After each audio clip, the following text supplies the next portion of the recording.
Semalam aku ada ternampak satu video daripada Sir Azri kot. Siapa? Papa Gomo Dia ada cakap pasal isu yang bekas menteri bakal didakwa ke macam mana tah, lebih kurang lah. Lepas tu dia petik lah nama Kunan, iaitu bekas menteri wilayah. And then dia kata, bagusnya Papa Gomo ni nampak macam dia suruh orang fikir tau. Tapi cara dia bubuh tu fikir-fikir untuk memburukkan kerajaan hari ni lah. Itu cara teknik dia. Aku faham teknik yang cuba dimainkan ni.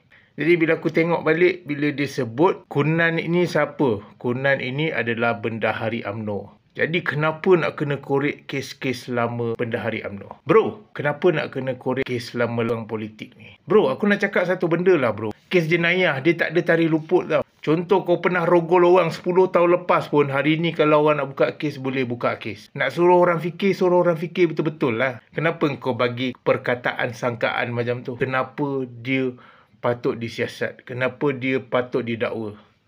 Tak ada kaitan bro, dia Bendahari UMNO ke, dia Presiden UMNO ke, tak ada kena-mengena. Kalau kita sebagai individu ambil duit orang, itu adalah diri kita. Tak ada kaitan pun dengan jawatan kita sebagai apa.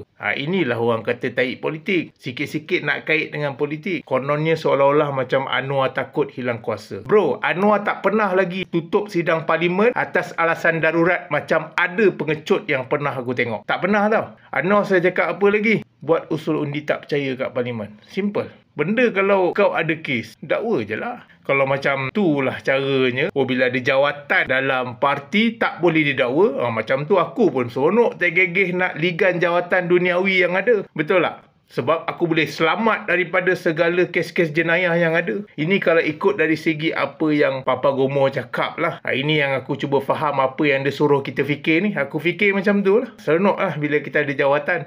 Terutamanya Bendahari parti. At least kalau kita pernah buat salah ke, buat kes jenayah ke, maknanya kes tu kena tutup. Kalau kes tu buka, maknanya orang nak hancurkan parti kita. Kepala otak dia. Pemikiran macam apa tah kau suruh orang fikir kan, kau bawa orang melencong ke situ. Tapi aku faham teknik yang kau bawa tu. Ini orang panggil propaganda dalam politik. Aku tahu what is propaganda.